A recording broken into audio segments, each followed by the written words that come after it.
Good morning, everybody. It's Monday morning, August the 10th, and we're just about to launch our first field trip with the new bus that belongs to the shop here. So I'm just giving you a look at what things are looking like here first thing in the morning. You're going to travel along with us as we go down to Winter Haven, Florida, and explore a yarn shop and a quilt shop. The fun is just about to begin, so I'll just kind of give you a little look at the bus here before we get going. I'll be back and forth several times on this video to talk about our trip. Come along with us. So hello again, everybody. We're here in Winter Haven, Florida now. We made our way down the road and we're here at the Four Pearls Yarn Shop. I can't say that I've been to every yarn shop in Florida, but for my money, this is one of the premier spots. They are the proud purveyors of Emma's Yarn, which is also a local product here made by the same folks that have the shop. You can see my folks are here shopping, so I'm just going to kind of walk around and let you see the wonders of this place. Probably won't narrate too much, but lots of nice stuff here. And the other thing, of course, you know, anytime you go to a local shop is you've got the folks who know, the experts. They can tell you what you need for all the different kinds of projects that you might have going. What always strikes me when I come to a place like this is the variety of colors, and that's something that I enjoy a lot. I'll just kind of peek around a little bit and let you look at some of the variety of things that are here. Good Yarn Shop has some finished items, so you can take a look at those and get ideas and find patterns and all that kind of cool stuff. Looks like a nice space here for people to come and sit and knit and crochet and so forth. Now, as I mentioned, Emma's Yarns is the local product here, and it's just a lot of fun to look at all the colors and varieties that are here with Emma's. But the rows and the opportunities just keep going. So we're going to be here for a little while, give people a chance to kind of explore and see what kind of projects they want to get into.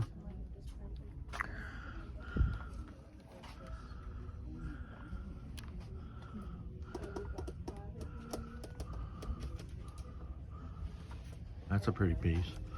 Looks like something somebody could wear in Florida weather.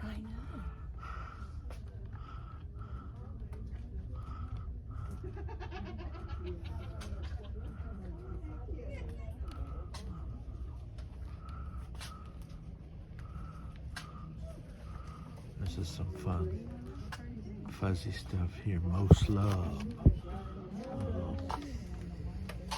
Crochet. I know, right? I like all the colors here. I'm tempted to buy stuff just because I like the colors. Which is no, yeah. I was just gonna say, I don't have it in the store.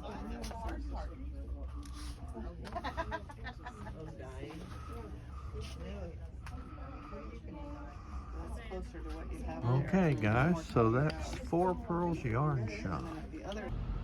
So we're just about 15 minutes from the Four Pearls Yarn Shop, and we're here at Heart to Heart Quilt Shop. Again, we're still in Winter Haven. I'm going to walk in and walk around and let you take a look at what's going on here. You'll see some of the same faces. This is all part of our group trip that we're taking today. Of course, always Halloween and holiday kind of stuff. Somebody was talking about all the wonderful eye candy in here. Look at quilt hangers and accessories, machines everywhere. I'm just going to kind of do a quick sort of circuit of the room. This is a great space.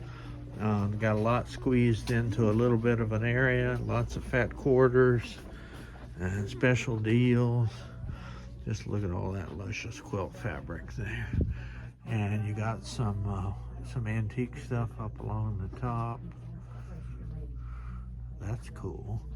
Look at all those antique sewing machines along the top row there. I'll just kind of give you a peek at what's here. And a nice big working area here in the front. Well, with all these colors, I mean, you could pick up on here, like in your light orangey colors, or you could go with green. The nice thing about an area like this is all kinds of good ideas, inspiration. So that's Heart to Heart Quilt Shop in Winter Haven. Good afternoon, everybody. It's Gary Sly and the Legacy of Handmade Objects. It's Monday, August the 17th. If you're a regular viewer, you'll know that I missed a couple weeks here. Life got kind of busy and snuck up on me, and I had some ideas and actually did some filming last week, but just couldn't get to the point where I could get stuff out and broadcast. So I apologize for that, but all is well. I'm hale and hearty and moving around just fine. It's just things got busy. I, as you know, and as you saw from the video, was up at the John C. Campbell Folk School, and that was pretty exciting.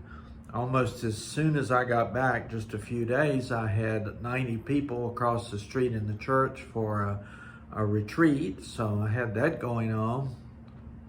And then this past Monday, I had a field trip to Winter Haven, and that's how we opened today's broadcast. You got to see the bus and the two fibery kind of places that we went to on that trip. That was just a whole lot of fun.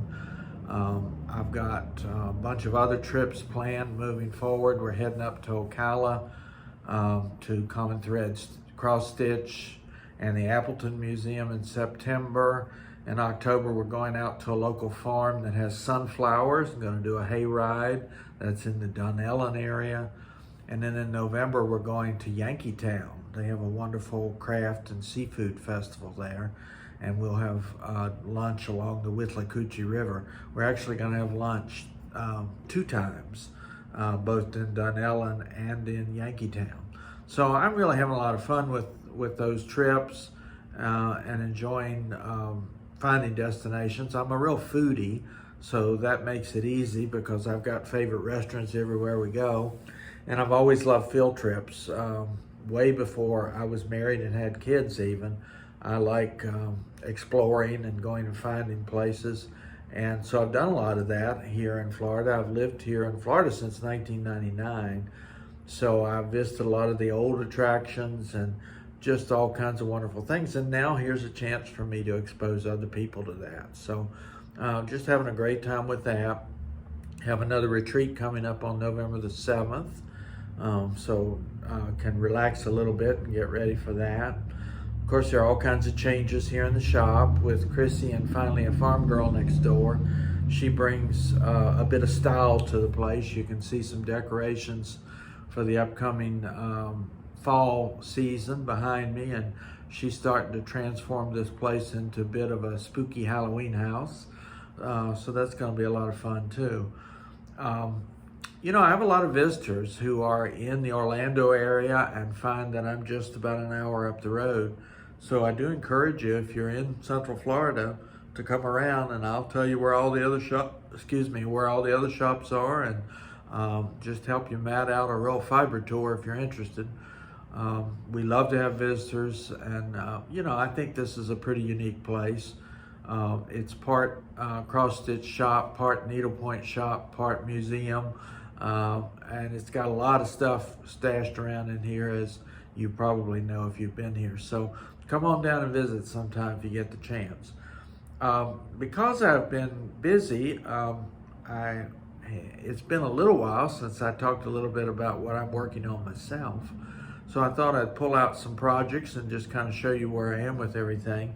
The big project that's taking a lot of time, but which is one of those kind that I enjoy so very much, is this crosswing pattern of a sandhill crane. And you can see that I've spent quite a bit of time on this gal.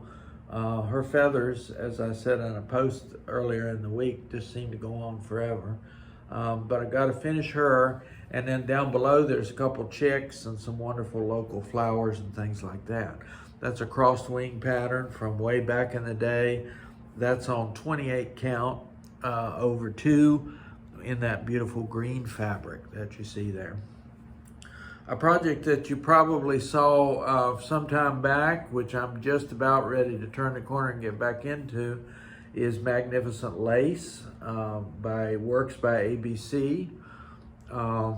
This is done on 32 count bright purple fabric, as you can see, which makes it pretty tough. I had gotten some good progress on that, but then I started working on the wedding sampler for my daughter, and I got into the Sandhill Crane, and now I've got to get myself back into the mode to get started on this. You know that I rarely use hoops, but I decided to use snap frame for this project because the purple fabric is pretty hard to see. And I find that stretching it a little bit gives me a bit of an advantage there. And I'm using B5200 threads for this throughout.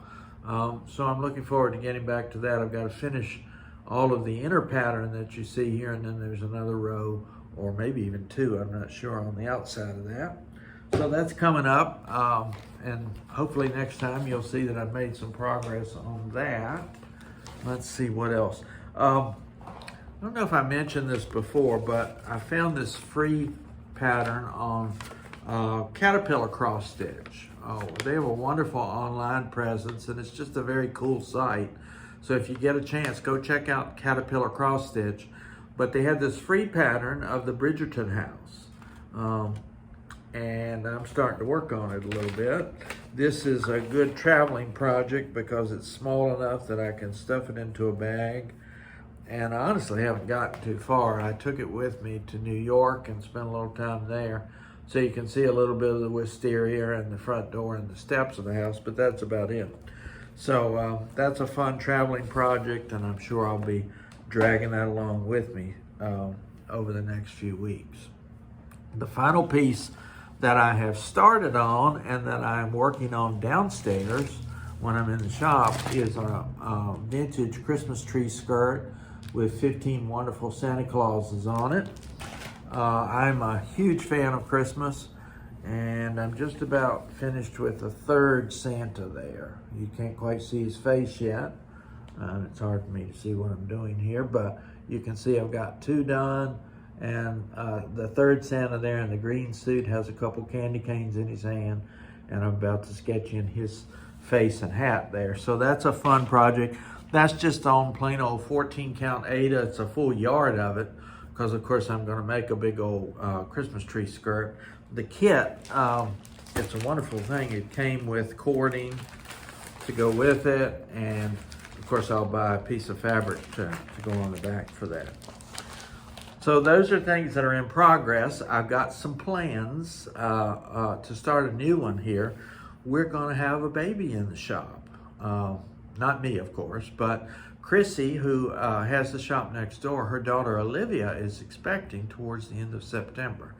Now, I very much doubt if Olivia watches this channel, so I'm not too worried about spoiling the surprise, but I decided I'd work on a baby bib, and I'll put the new baby's name on here.